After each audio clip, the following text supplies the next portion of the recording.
Hi hello viewers, welcome back to new video. അപ്പോൾ ഇന്നത്തെ നമ്മുടെ വീഡിയോയും നാവായിക്കുളത്തെ ആ യൂട്യൂബറെ കുറിച്ചുള്ള വീഡിയോ ആണ്. അവരുടെ പേര്, ആ ഭൗതികയുടെ പേര് ഇനി ഞാൻ എൻ്റെ ചാനലിൽ പറയുന്നതായിരിക്കില്ല.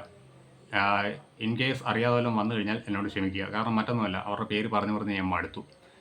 ഈ വീഡിയോ ഇഷ്ടപ്പെടാത്തവർ മറ്റൊരു കണ്ടൻറ്റ് പോയി പിടിക്കുക എന്ന് പറഞ്ഞുകൊണ്ട് എൻ്റെ ചാനലിൽ ചൂണ്ടിക്കാണിക്കേണ്ട ഇപ്പോൾ മറ്റു വീഡിയോസൊന്നും ഞാൻ അങ്ങനെ ചെയ്തിട്ടില്ല.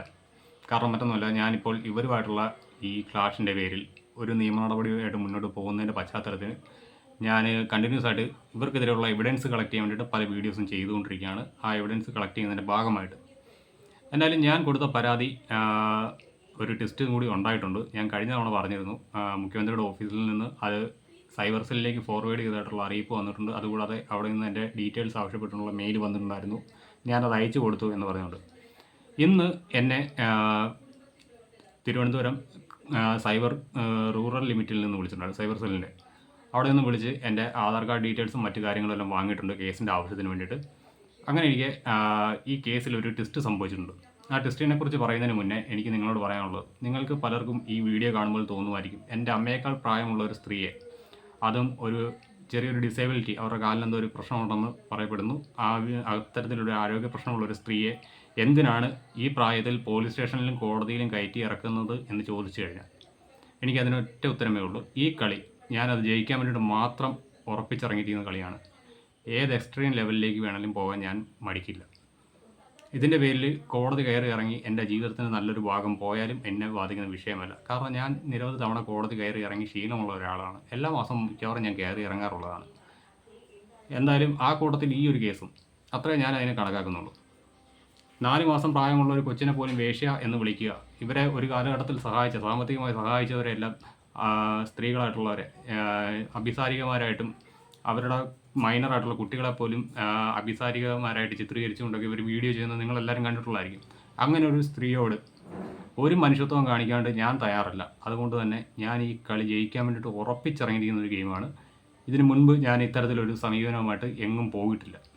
ഇത് ഞാൻ ഉറപ്പിച്ചിറങ്ങിയിരിക്കുന്ന കാര്യമാണ്, ഇവരെ അടപടലം പൂട്ടുക എന്ന ലക്ഷ്യത്തോടെ.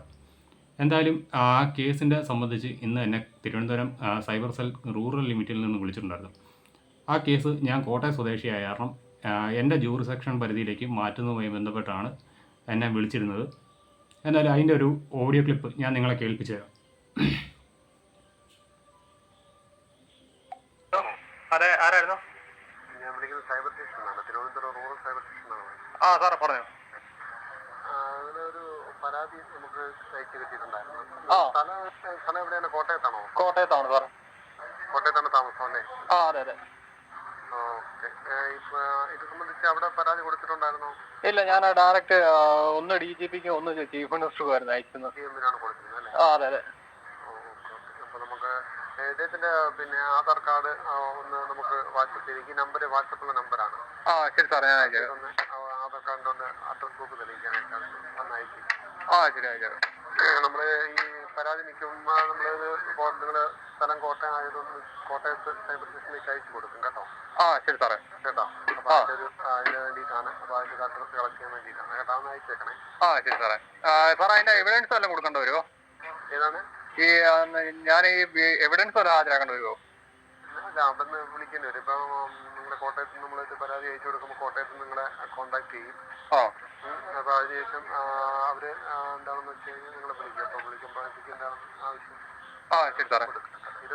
ഇതെന്താണ് ഈ യൂട്യൂബുമായിട്ട് ബന്ധപ്പെട്ടതല്ലേ? യൂട്യൂബുമായിട്ട് ബന്ധപ്പെട്ടാണ്. അതിനകത്ത് 2 വിഷയത്തിലാണ് ഞാൻ പരാതി കൊടുത്തിരുന്നത്. പിന്നെ ഈ ചാനലിൽ എന്താണ് നിങ്ങളുടെ? അല്ല, എന്റെ പേരിലല്ലായിരുന്നു അവര് പറഞ്ഞത്. അവരൊന്ന് പറഞ്ഞിരുന്നത് മറ്റേ നമ്മുടെ ഹിന്ദു വിശ്വാസങ്ങളെ ദൈവങ്ങളെ അധിക്ഷേപിച്ചുകൊണ്ട് പരാമർശങ്ങൾ നടത്തുന്നുണ്ടായിരുന്നു. പിന്നെ അവരുടെ സ്ത്രീത്വത്തെ അപമാനിച്ചുകൊണ്ട് 2 പരാമർശം ഉണ്ടായിരുന്നു. അതിന്റെ പേരിലാണ് അവർക്കെതിരെ കൊടുത്തത്. ആ വീഡിയോ ഞാൻ സ്ക്രീൻ റെക്കോർഡ് എടുത്ത് വെച്ചിട്ടുണ്ട്. കാരണം എന്താ വെച്ചാൽ അവരെപ്പോഴും ഈ ഇങ്ങനെയുള്ള വീഡിയോസ് ഇഷ്യൂ ആകുമ്പോഴത്തേക്ക് ഇത് ഡിലീറ്റ് ചെയ്യുന്ന പരിപാടിയുണ്ട്. കാരണം ഓൾറെഡി ഞാൻ അത് റെക്കോർഡ് ചെയ്ത് വെച്ചിട്ടുണ്ട്. അപ്പൊ അതിന്റെ ഡീറ്റെയിൽസ് അവിടെ ഹാജരാക്കിയാൽ മതി. ആ ശരി സാർ. അതൊന്ന് അയച്ചേക്കണം. ഈ നമ്പറിൽ വാട്സപ്പ് ഉള്ളതാണ്. ആ ശരി ശരി. ഹലോ. ആ ശരി സാർ, ഞാൻ അയച്ചേക്കാം. അല്ല, പിന്നെ ഇതിനകത്ത് ഈ ഫർദീൻ മുഹമ്മദ് ഒരു നമ്പർ കൊടുത്തിരിക്കണല്ലേ? നിങ്ങൾ എന്തെങ്കിലും കൊടുത്തിട്ടുണ്ടായിരുന്നോ? ഫർദീൻ മുഹമ്മദ് എന്ന് പറഞ്ഞ ആൾക്കെതിരെ ഞാനൊന്നും കൊടുത്തിട്ടില്ലായിരുന്നു. ഇത് അദ്ദേഹത്തിന്റെ ഉമ്മയാണ് ഈ പറഞ്ഞ ഷഫീന ബീവി. ഷഫീന ബീവി.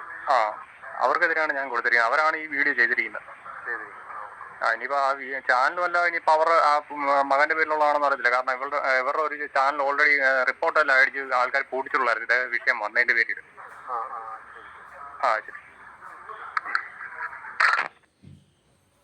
അപ്പോൾ കേട്ടല്ലോ, ഉമ്മയുടെ കയ്യിലിരിപ്പുണ്ട്, അതായത് ഉമ്മയുടെ സൽപ്രവൃത്തി കൊണ്ട് 4 മാസം പ്രായമുള്ള കുഞ്ഞിനെ പോലും വേശ്യ എന്ന് വിളിക്കുന്ന ആ ഉമ്മയുടെ കയ്യിലിരിപ്പുണ്ട്. മകനും കൂടി ചിലപ്പോൾ ജയിലിലേക്ക് പോകാൻ സാധ്യത കൂടുതലാണ്. കാരണം എന്തെന്ന് വെച്ചാൽ, ഇപ്പോൾ എൻ്റെ സിമ്മ് അല്ലെങ്കിൽ നിങ്ങളുടെയൊക്കെ പേരിൽ ഒന്നിലധികം സിമ്മുകളുണ്ടെങ്കിൽ ആ സിമ്മ് നിങ്ങളുടെ വീട്ടിൽ ആരെങ്കിലും ആണ് യൂസ് ചെയ്യുന്നതെങ്കിൽ ആ സിമ്മുമായി ബന്ധപ്പെട്ട് എന്തെങ്കിലും ഒരു ക്രൈം നടന്നു കഴിഞ്ഞാൽ ഉറപ്പായിട്ടും പോലീസ് ആദ്യം അന്വേഷിച്ചെത്തുക ആ സിമ്മിൻ്റെ ഉടമയായിരിക്കും. അങ്ങനെയാണെങ്കിൽ അയാളായിരിക്കും ആ കേസിൽ ഒരു പ്രതി. മറ്റേ പ്രതി എന്നെ രണ്ടാമത്തെ ചേർക്കാൻ ചാൻസ് ഉള്ളൂ.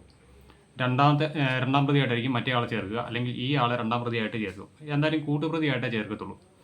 അങ്ങനെ വരുമ്പോഴത്തേക്ക് ഉമ്മയുടെ സൽപ്രവൃത്തി കൊണ്ട് മകനും ജയിലിലേക്ക് പോകാനുള്ള സാധ്യത എല്ലാം തെളിഞ്ഞു കാണുന്നുണ്ട്.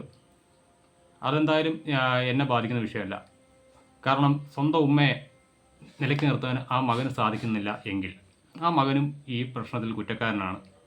കാരണം മനഃപൂർവ്വമുള്ള ഒരു കുറ്റത്തിനു മേലുള്ള മനഃപൂർവ്വമുള്ള മൗനം അത് കുറ്റകരം തന്നെയാണ്. അതുകൊണ്ട് തന്നെ ആ വ്യക്തിക്കെതിരെ കേസ് വന്നാൽ എന്നെ ബാധിക്കുന്ന വിഷയമല്ല. ഫർദീൻ മുഹമ്മദ് എന്ന് പറയുന്ന ആ വ്യക്തിയോട് എനിക്ക് നേരിട്ടൊരു പ്രശ്നവുമില്ല. ഈ പറയുന്ന യൂട്യൂബർക്കെതിരെയും എനിക്കൊരു പ്രശ്നവുമില്ല. പക്ഷേ അവരുടെ നിലപാടുകളാണ് ചോദ്യം ചെയ്യപ്പെടേണ്ടതും അതിന് തിരിച്ചടി അർഹിക്കുന്നതും.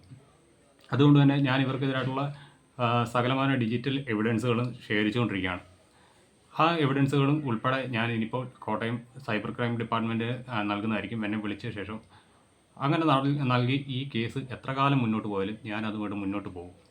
എനിക്ക് വലിയ സാമ്പത്തിക ശേഷിയൊന്നുമില്ല ഈ കേസ് മുന്നോട്ട് നടത്തിക്കൊണ്ട് പോകാൻ. എന്നാലും എൻ്റെ ശമ്പളത്തിൽ നിന്ന് മിച്ചം പിടിക്കുന്ന തുക ഉപയോഗിച്ചുകൊണ്ട് ഞാൻ ഈ കേസുമായിട്ട് മുന്നോട്ട് പോവുക തന്നെ. കാരണം ഇനി ഇവരുടെ ഈ ദുഷിച്ച നാവ് സമൂഹത്തിൽ ജാതി മത സ്പർദ്ധ വളർത്തുവാനും സ്ത്രീകളെയും കുട്ടികളെയും അഭിസാരികമാരായിട്ട് ചിത്രീകരിക്കാനും ഉയരരുത്. അതിനുവേണ്ടി തന്നെ ഞാൻ എത്ര വേണമെങ്കിലും പോരാടാൻ തയ്യാറാണ്. ഞാൻ പറഞ്ഞില്ലേ, ഇത് ഞാൻ ആദ്യമായിട്ട് ഇറങ്ങുന്ന ഒരു കളിയാണ്. ജയിക്കാൻ വേണ്ടിയിട്ട് ഉറപ്പിച്ച് ഇതിന് മുൻപുള്ള ഒന്നിലും ഞാൻ അങ്ങനെ ഒരു താല്പര്യം എടുത്തുകൊണ്ട് ഇറങ്ങിയ കാര്യങ്ങളിലേക്കൊന്നും ഞാൻ അങ്ങനെ ഇറങ്ങാറില്ലായിരുന്നു. പക്ഷേ ഇത് ഞാൻ ജയിക്കുവാൻ ഉറപ്പിച്ച് മാത്രം ഇറങ്ങിയിരിക്കുന്ന കളിയാണ്. അതുകൊണ്ട് തന്നെ ഏത് എക്സ്ട്രീം ലെവലിലേക്കും ഞാൻ പോകും. ഇനിയിപ്പോൾ ജീവിതകാലം മുഴുവൻ കോടതി കയറി ഇറങ്ങി നടക്കാനാണ് എൻ്റെ വിധിയെങ്കിൽ അത് ഞാനങ്ങ് സഹിക്കും. കോടതി കയറി ഇറങ്ങുന്നത് എന്നെ സംബന്ധിച്ച് ഒത്തിരിയുള്ള കാര്യമൊന്നുമില്ല. ഞാൻ പലപ്പോഴും എല്ലാ മാസവും കോടതികൾ കയറി ഇറങ്ങുന്നതാണ്. അതുകൊണ്ട് തന്നെ എന്നെ അത് ബാധിക്കുന്ന വിഷയമല്ല. എന്നാൽ ഈ പ്രായത്തിൽ ഞാൻ മൂലം നിങ്ങൾ കോടതി കയറി ഇറങ്ങുവാണെങ്കിൽ എനിക്കതിനകത്തൊരു മനസാക്ഷിക്കുത്തുമില്ല. ഇത് നിങ്ങൾ അർഹിക്കുന്ന തിരിച്ചടിയാണ്. ഈ കേസിൽ എന്തായാലും നിങ്ങളെ പൂട്ടുവാനായിട്ടുള്ള സകല എവിഡൻസ് ഞാൻ കളക്ട് ചെയ്തുകൊണ്ടിരിക്കുകയാണ്. അപ്പോൾ ശരി, ഇത്രേ ഉള്ളൂ ഇന്നത്തെ വീഡിയോ.